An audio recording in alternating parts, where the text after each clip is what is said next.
Hey, I'm Brandon. I'm the audio lead for Unsent, and here is a behind-the-scenes look at some of the sounds of the regulatory realm.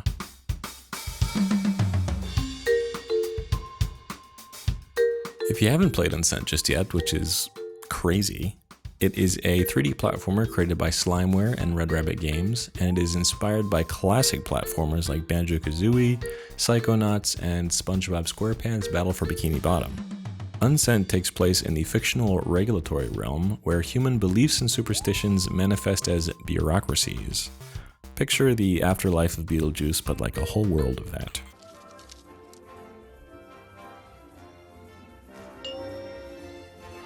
In Unsent, you play as Valentine, our lovable little heart-headed protagonist who's starting his first day as a postman in the unsentiment department, where unsent letters go to be delivered to their proper recipients. The world, which is really 5 worlds, including the unsentiment department, the archives, Beauregard's mansion, Back Some Way, and the Office of Eternal Affairs, features a massive amount of collectibles.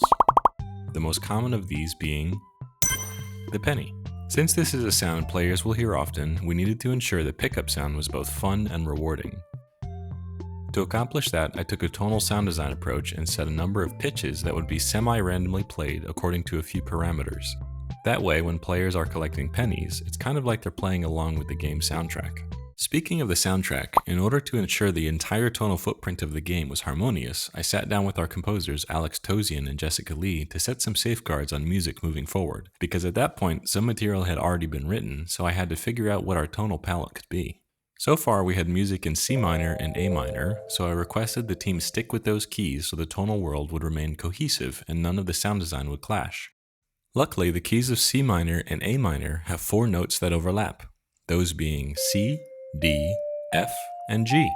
The basic idea I had for the collect sound was to have the first 5 pennies to collect in sequence of our 4 pitches, plus the C octave on top.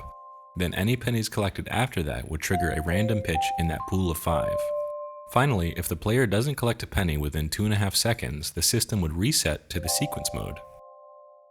Most of this can be done inside FMOD, but I needed Unreal to handle the switch between sequence and randomization modes, plus handle the timer as FMOD doesn't feature any temporal related functions. But it would be cool if it did. So, in FMOD we have a base layer multi-instrument pulling from a pool of 4 random coin collect pings I created in Pro Tools.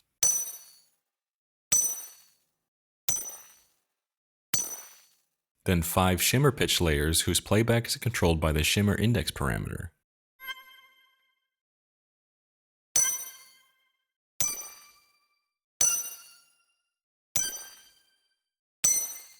Now in Unreal, things are slightly more complicated, but bear with me. The basic function works like this. Player picks up penny, Unreal sets the current game time variable stored in the penny blueprint, and then we cast to our game instance to grab a number of variables stored there. Those variables stored there are the shared shimmer index, which tracks the global value of the last pitch played, and the shared last pickup time, which tracks exactly what you think it does.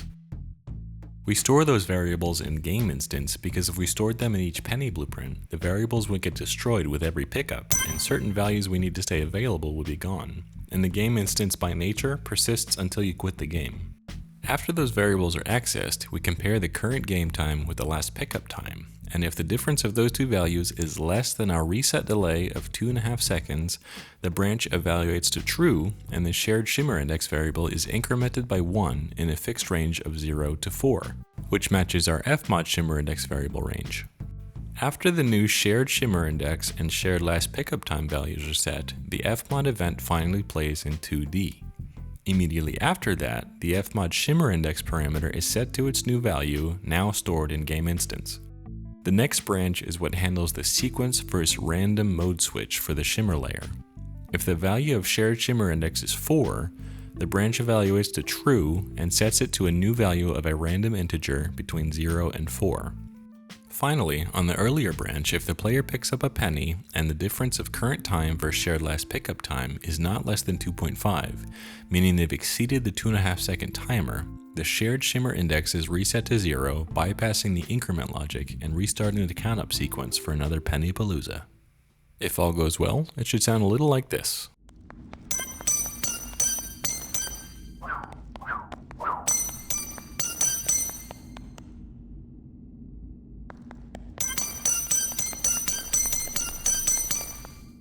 Now, one of my favorite features in FMOD that is sadly not well known is called the transceiver effect. It's such a powerful plugin when used creatively, but has a very simple principal function. It essentially acts as both a radio station and a radio receiver, depending on how it's configured.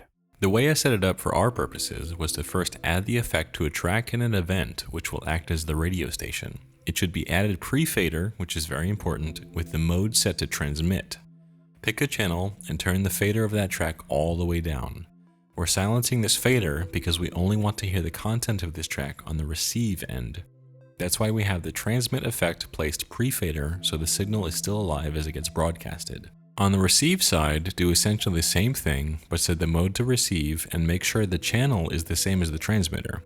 Don't turn down the fader because this is our radio where we want to hear what the radio station is broadcasting. We'll also want to add a spatializer so we can make this a 3D audio source to place in the level. Finally, make this event loop. This is the most easily overlooked step because if you're transmitting to an event that's not playing, it's essentially like your radio is tuned to the right channel, but it's turned off.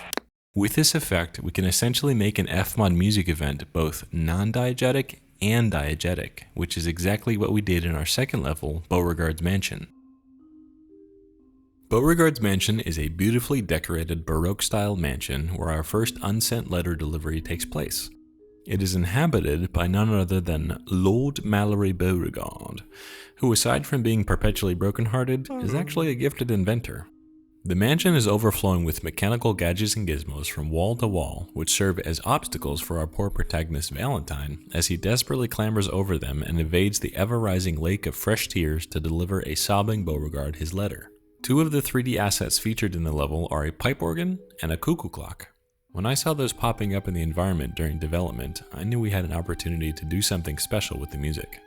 Given the art style and general high society feel in the level design, Jess's music needed to provide a bold departure from Alex's more modern electronic vibes featured throughout the Unsent department. The music in Beauregard's Mansion features more traditional orchestral arrangements featuring tuned percussion, strings, woodwinds, and piano.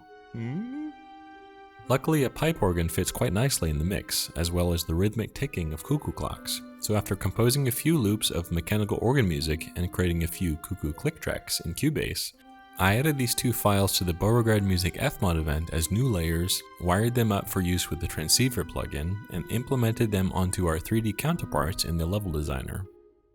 And here's the final product.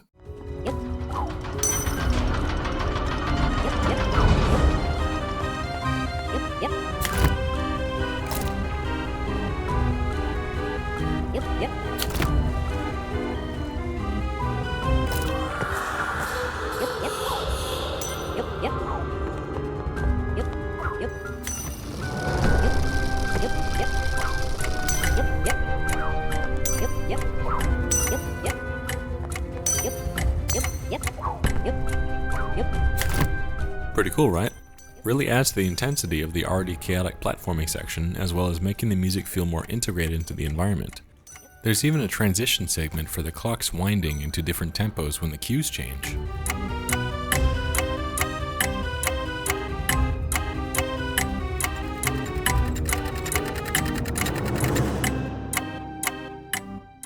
I was so excited about how this came out that I went a little crazy for transceivers.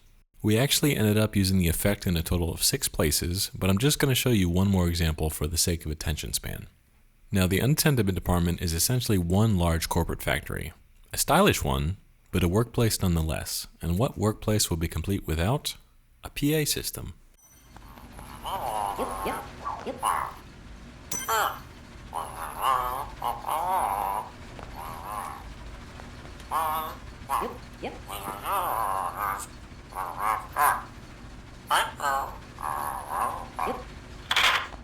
After figuring out how the transceiver worked, I pinged our art director Brian and asked him if we had any 3D assets that looked like speakers, to which he replied, "No, but I'll make one." Legend. So while he made those, I recorded some absolute nonsense announcements, created a little musical opening chime, and set up another transceiver system. The thing that makes this one a little different is that there are 2 receive events in FMOD with different EQs to match the frequency responses of the varying speaker sizes across the department. Side note, these nonsense announcements were inspired by a bit from one of my favorite comedians, Greer, on the subway announcements in New York City. Lived in this city my entire life, and I've never met anyone that speaks. The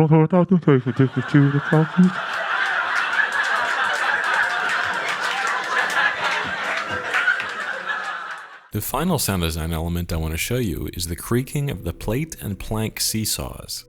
These two assets have the same simple function, to tilt on their axes in response to players weighing them down. The tough part for FMOD is that these objects rely entirely on Unreal's internal physics engine, meaning there's no event logic or animations to tie into. So unfortunately, I had to do some math. First, I needed a way to measure whether the seesaw was in motion. Luckily, Unreal has a function called getPhysicsAngularVelocity in degrees, which returns a vector value for any axis whose angle is actively changing. From there, we break the vector to capture just the y value, we apply an absolute node to ensure the float we're using is a positive number, then measure to see whether that number is greater than 0. If so, we know the object is being displaced and the node will return true. The tricky part is, in my testing, that node would return true whenever Valentine was standing on one side, regardless of whether the seesaw was at its angular limit of 15 degrees on either side. This caused the FMOD creak event to play any time the player touched the seesaw. In light of that, I needed to refine our function a little further. In order to only return true when the seesaw was in motion and within its angular limits, I added a second set of logic to get the rotation of the seesaw, break out the y value, and measure its y-axis against the 15-degree limits. Finally, if all those nodes return true, the next branch would tell the FMOD event to play at the location of the seesaw. Now what if Valentine jumped on the seesaw, started its motion on one side, to hop to the other one before it reached its angular limit? How do we handle multiple instances of that occurring? Well, because this whole function is running off event tick, which runs on every frame of gameplay, this function is constantly processed in real time. When the player hops off the seesaw, there is no longer angular displacement occurring, so the branch will evaluate to false, setting the FMOD event instance parameter to 1, or stop, which fades out the current creaking sound.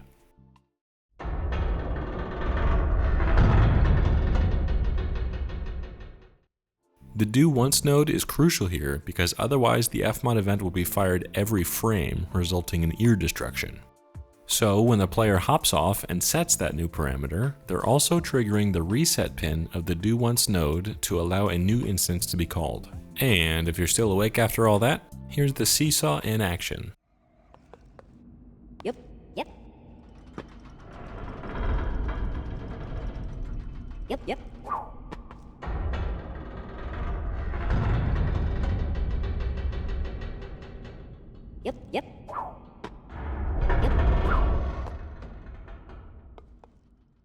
Anyways, thank you so much for watching. I really appreciate it. Go check out Unsent. It's on early access on Steam right now. We also have a soundtrack that's on all streaming platforms too, composed by Alex Tosian, Jessica Lee, and myself.